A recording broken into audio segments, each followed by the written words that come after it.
우리는 흔히 답을 찾기 위해 살아간다고 생각합니다. 좋은 답, 정확한 해답, 누군가 인정할 만한 완벽한 결론. 그렇게 우리는 늘 정답을 좇으며 살아왔습니다. 하지만 정답을 쥐고도 방향을 잃는 순간이 있습니다. 이유는 간단합니다. 애초에 질문이 잘못되었기 때문입니다. 삶은 종종 정답이 아닌 질문의 질에 따라 전혀 다른 길을 만들어냅니다. 질문은 방향입니다. 우리는 지금 무엇을 물어보고 있는가에 따라 전혀 다른 길로 나아갑니다. 철학자 소크라테스는 너 자신을 알라는 말을 남기고 끝없이 사람들에게 질문을 던졌습니다. 그는 스스로를 무지를 자각할 수 있는 사람이라 불렀고 진리는 답이 아니라 질문에서 시작된다고 믿었습니다. 심리학자 칼 로저스는 상담에서 가장 먼저 던지는 말이 당신은 무엇이 불편한가요? 였다고 말합니다. 우리가 스스로에게 어떤 질문을 던지느냐에 따라 우리의 생각, 감정, 행동 그리고 인생의 결이 달라지기 때문입니다. 질문은 단순히 정보를 묻는 게 아닙니다. 질문은 관점을 바꾸고 시야를 넓히며 때로는 삶의 축을 흔들기도 합니다. 왜 나는 이렇게 행동할까라는 질문 하나가 평생 되풀이하던 습관을 돌아보게 하고 나는 지금 어디로 가고 있는가라는 물음은 한 번도 생각하지 않았던 방향으로 삶의 나침반을 틀게 만들죠. 그런 의미에서 질문은 언어가 된 나침반이자 사고를 여는 열쇠입니다. 질문을 던지는 일에는 용기가 필요합니다. 지금까지의 나를 의심하는 용기, 익숙한 것에서 벗어나려는 결심, 그리고 정해진 길이 아닌 생각의 공백을 향해 걸어 들어가는 태도. 하지만 질문이 생긴 순간 이미 변화는 시작됩니다. 답을 몰라도 괜찮습니다. 좋은 질문 하나가 나를 붙잡아 끌어올립니다. 질문이 먼저이고 답은 그 다음입니다. 생각해보세요. 당신을 가장 바꿨던 순간은 어떤 사건이나 책, 조언 때문이 아니라 어느 날 마음속에서 조용히 일어난 질문 하나 때문은 아니었나요? 이게 진짜 내가 원하던 일인가? 나는 왜 이렇게 힘든가? 이 관계는 나에게 어떤 의미인가? 내 인생은 지금 어디쯤 와 있는 걸까? 이 짧은 물음표들이 삶의 방향을 완전히 바꾸기도 합니다. 그리고 그 순간 비로소 우리는 의식적인 존재로 깨어납니다. 인생은 완성된 답을 따라 사는 것이 아니라 끊임없이 더 나은 질문을 던지는 여정입니다.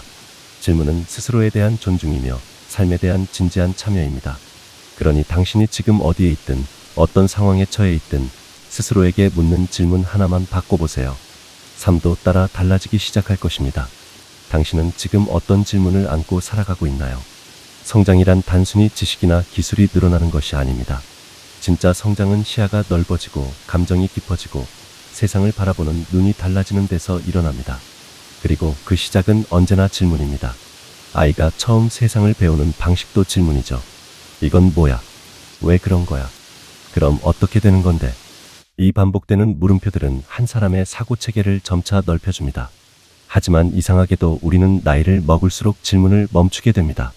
나이가 들수록 답을 외우는 일엔 능숙해지지만 질문을 던지는 일엔 점점 서툴러지죠. 바로 그 순간 성장은 멈추기 시작합니다. 심리학에서는 이를 질문근육이라고 부르기도 합니다. 질문은 훈련이 필요합니다. 단순한 정보 질문이 아니라 관계를 열고 자신을 비추고 세상을 다르게 보게 하는 질문.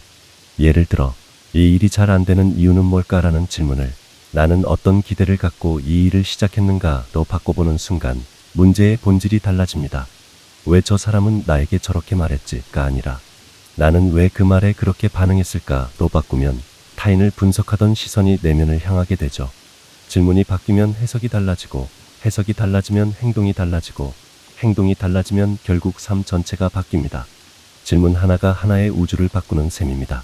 철학자 칼 야스퍼스는 인간의 성장을 한계 상황을 마주했을 때 발생하는 각성이라 보았습니다. 죽음, 고통, 실패, 외로움 같은 극한의 순간들 속에서 우리는 비로소 나는 지금 무엇을 살아가고 있는가라는 근본적인 질문을 던지게 되죠. 즉, 성장에는 흔히 말하는 정답보다도 자기를 흔드는 질문이 더 강한 자극이 됩니다. 반면 질문 없이 주어진 답만 받아들이면 사람은 외적으로는 멀쩡해 보여도 내면은 굳어버립니다. 그 어떤 인생에도 업데이트는 필요합니다. 그리고 그 갱신의 신호는 늘 질문에서 시작되죠. 성장은 정적인 상태가 아니라 끊임없는 재구성과 재해석의 과정입니다. 질문은 그 과정의 중심에 있습니다. 어제의 나로 오늘을 살아갈 수 없고 어제 내렸던 결정을 오늘도 무비판적으로 따르는 삶에는 변화가 없습니다. 질문은 그런 관성에 브레이크를 걸고 더 나은 선택지와 방향을 찾도록 도와줍니다. 지금 이 선택은 나를 어디로 이끌고 있는가? 이 감정은 정말 내가 느끼는 것일까? 아니면 타인의 기준에 반응하는 것일까? 이처럼 반복되는 사소한 질문이 쌓여 인간은 조금씩 확장되고 진화합니다.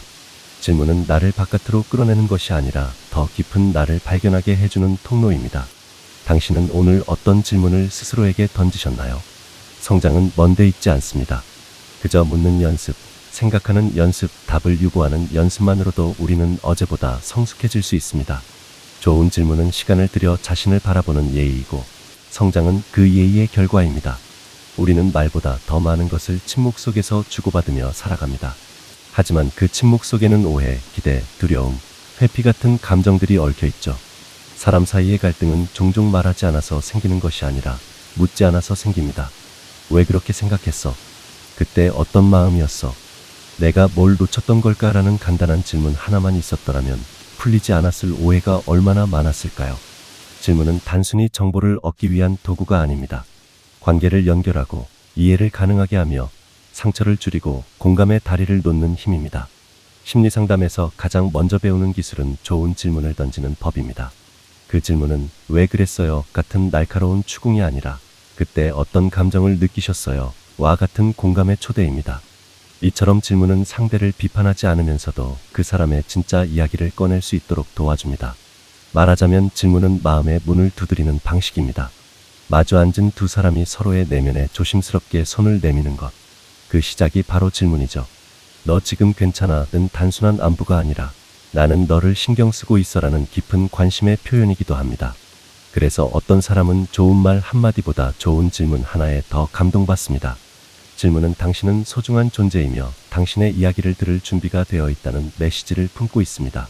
반면 우리는 종종 관계 속에서 질문하기를 포기한 채 살아갑니다. 오랜 친구와도 가까운 가족과도 연인과도 더 이상 묻지 않습니다. 이미 다 안다고 생각하기 때문이죠. 하지만 사람은 끊임없이 변하고 내면의 풍경은 매일 새롭게 그려집니다. 어제의 그 사람이 오늘도 같을 거라는 확신은 결국 그 사람과의 거리를 점점 멀어지게 만듭니다.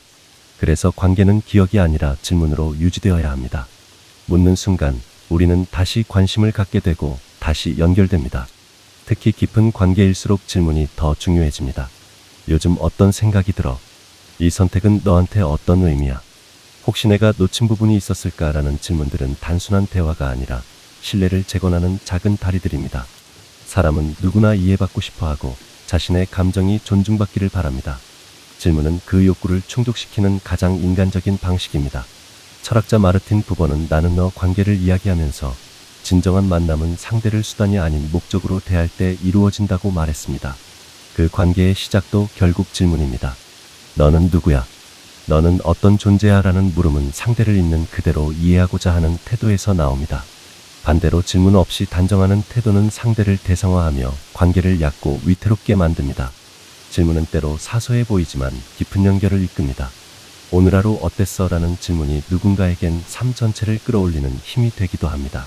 그렇게 질문은 단순한 대화가 아니라 관계의 온도를 결정짓는 열쇠가 됩니다. 우리의 관계가 점점 삭막해지고 멀어지고 있다면 혹시 우리가 질문을 멈췄기 때문은 아닐까요? 묻는다는 건 곧 마음을 내민다는 것이고 마음을 내민다는 건 다시 연결될 수 있다는 가능성입니다. 좋은 질문 하나가 때로는 몇 년치의 오해를 풀어주고 상처를 치유하며 단절된 마음을 다시 이어줍니다.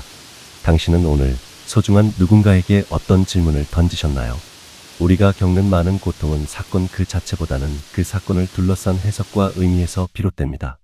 상처란 단순히 아픈 일이 벌어진 것이 아니라 그 일을 어떻게 이해하고 내 안에서 어떤 의미로 남겨두었는가에 따라 깊어지거나 옅어집니다. 그리고 그 해석의 실마리는 질문에서 시작됩니다. 왜 나에게 이런 일이 생겼을까라는 질문은 때로 고통을 확대시키지만 이 일이 내게 무엇을 말하고 있는 걸까라는 질문은 아픔을 성찰로 바꿉니다. 질문이 달라질 때 상처는 단지 견뎌야 할 통증이 아닌 이해될 수 있는 이야기가 됩니다. 심리상담에서 내담자가 가장 처음 던지는 질문은 흔히 저 왜 이렇게 아픈 걸까요? 입니다. 이 질문은 단순한 고통의 호소이면서도 동시에 치유의 출발점이 됩니다. 질문이 생긴다는 건 고통을 꺼내볼 용기가 생겼다는 의미입니다. 그리고 그 질문을 붙잡고 천천히 내면을 탐색해가면서 사람은 비로소 자기 상처와 화해하게 됩니다. 그때 나는 왜 그렇게 힘들었을까? 그 상황에서 내가 정말 원했던 건 무엇이었을까? 지금 내가 진짜로 필요한 건 뭘까? 이런 질문들은 과거의 고통을 단순한 회상에서 해석 가능한 서사로 변화시키는 힘을 가집니다. 철학자 빅터 프랭클은 아우슈비츠 생존 경험을 통해 삶은 어떤 상황에서도 의미를 찾을 수 있는 힘이 있다고 말했습니다. 그는 극한의 고통 속에서도 끊임없이 자신에게 질문을 던졌습니다. 이 고통은 나에게 무엇을 남기려 하는가? 그 물음은 단지 생존을 위한 도구가 아니라 인간으로 남기 위한 최소한의 저항이었습니다. 고통을 이겨낸 사람들이 공통적으로 말하는 것도 버틴 이유보다도 그 고통을 어떻게 이해했느냐입니다. 그리고 그 이해는 늘 질문에서 시작됩니다. 질문은 고통을 억누르지 않습니다. 대신 그 고통을 있는 그대로 바라보게 하죠. 그 자체로 이미 반쯤은 치유입니다. 질문은 상처 입은 내면을 향한 손짓입니다. 억눌러 놓은 감정, 잊은 줄 알았던 기억, 받아들이기 어려웠던 과거. 이 모든 것은 질문이 없으면 침묵 속에 묻혀버립니다. 그러나 우리가 그때 나는 왜 울었을까? 나는 지금 왜 이 상황에서 이렇게 반응하는 걸까라고 물어보는 순간 그 감정은 이름을 갖게 되고 기억은 문맥을 갖게 되며 상처는 하나의 서사로 정돈되기 시작합니다. 심리학에서는 이를 감정의 재구성이라 부르며 자기 감정을 질문을 통해 재해석하는 과정에서 내면의 회복력이 생긴다고 설명합니다. 무엇보다 질문은 자기 자신에 대한 태도를 바꿉니다. 상처 앞에서 우리는 종종 자신을 탓하거나 외면하거나 무시하려 들죠. 그러나 질문은 그 반대 방향을 향합니다. 나는 왜 그랬을까? 그때 나에게 어떤 말이 필요했을까? 이런 질문은 나를 벌주는 대신 이해하고 비난하는 대신 포용합니다. 결국 질문은 상처 입은 자신에게 건네는 가장 따뜻한 대화입니다. 치유는 정답이 아니라 방향입니다. 지금 당장은 답을 모를 수도 있지만 좋은 질문 하나는 그 어두운 길목에 작은 등불이 되어줍니다. 상처를 극복하는 데 필요한 건 시간만이 아닙니다. 그 상처를 어떤 질문으로 바라보느냐가 더 중요합니다. 그래서 우리는 고통 속에서도 스스로에게 물어야 합니다. 이 감정은 나에게 무엇을 알려주려 하는가? 나는 지금 나를 얼마나 잘 돌보고 있는가? 이 조용한 질문들이 결국 나를 회복으로 이끕니다. 질문은 상처를 말로 풀어내는 시작이고 그 말이 쌓일 때 비로소 우리는 아픔 위에 이해와 사랑이라는 이름의 다리를 놓을 수 있습니다. 질문은 결국 도구입니다. 방향을 바꾸고 내면을 비추고 관계를 잇고 상처를 치유하는 도구. 하지만 더 나아가 질문은 삶을 설계하는 가장 실용적인 방식이기도 합니다. 누군가는 계획을 세우고 누군가는 목표를 설정하며 미래를 그립니다. 그러나 그 모든 것의 출발점은 결국 나는 지금 무엇을 원하는가라는 질문입니다. 스스로에게 좋은 질문을 던지는 사람은 인생을 흘러가는 대로 살지 않습니다. 흘러가는 인생 속에서도 의식적으로 깨어있는 선택을 해나갑니다. 그 점에서 질문은 철학이나 심리학의 언어를 넘어 삶의 나침반이 됩니다. 자, 이제 이 영상을 보고 있는 여러분께 작은 도전을 하나 제안하고 싶습니다. 지금 이 순간 스스로에게 단 하나의 질문을 던져보세요. 아무 질문이나 아닙니다. 피상적인 왜가 아니라 당신의 마음속을 꾹 누르고 있는 어떤 물음말입니다. 혹은 아직 말로 꺼내진 적 없는 그러나 늘 어딘가 마음 깊은 곳에서 맴돌고 있던 그 질문. 그 물음표를 마침내 의식으로 꺼내볼 시간입니다. 생각이 정리되지 않아도 괜찮습니다. 중요한 건 답을 찾는 것이 아니라 그 질문과 함께 생각하는 나로 살아가는 것입니다. 다음은 삶의 전환점을 만들 수 있는 실용적이면서도 철학적인 질문 5가지입니다. 어떤 질문은 지금의 당신을 흔들 것이고, 어떤 질문은 잠든 감정을 일깨울 것이며, 어떤 질문은 미래의 삶을 바꾸는 시작점이 될지도 모릅니다. 지금 내 삶에서 진짜 중요한 건 무엇인가? 이 질문은 분주함 속에서 우선순위를 잃어버렸을 때 삶의 중심을 되찾게 해줍니다. 나는 어떤 감정을 회피하고 있는가? 회피하는 감정은 곧 나를 조종하는 감정입니다. 이 질문은 숨겨진 내면을 드러냅니다. 만약 실패하지 않는다면 나는 무엇을 해보고 싶은가? 두려움이 막고 있던 가능성을 꺼내는 질문입니다. 진짜 욕망이 어디에 있는지를 보여줍니다. 내가 지금 내리는 결정은 사랑에서 온 것인가, 두려움에서 온 것인가? 선택의 순간마다 기준을 점검하게 해주는 질문으로 삶의 방향성을 정화시킵니다. 지금의 나는 어린 시절에 내가 원하던 어른인가? 자아의 일관성과 성장의 궤적을 되짚는 질문입니다. 자기 삶의 주인인지 확인할 수 있게 해줍니다. 이 질문들은 해답보다 훨씬 더 강력한 자기 탐색의 출발점이 될 수 있습니다.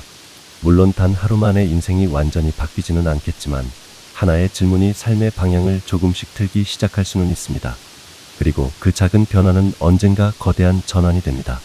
우리는 매일같이 많은 말을 듣고 많은 생각을 흘려보냅니다. 그러나 스스로에게 정직하게 질문을 던지는 순간은 생각보다 많지 않습니다. 그렇기에 질문은 희귀하고 소중하며 변화의 씨앗이 됩니다. 인생은 정답을 찾아가는 여정이 아니라 질문을 품고 살아가는 과정입니다. 그 질문이 나를 움직이고 나를 깨어있게 하며 나를 나답게 만듭니다. 지금 당신은 어떤 질문과 함께 살아가고 있나요? 그리고 그 질문은 당신의 오늘을 어떻게 바꾸고 있나요?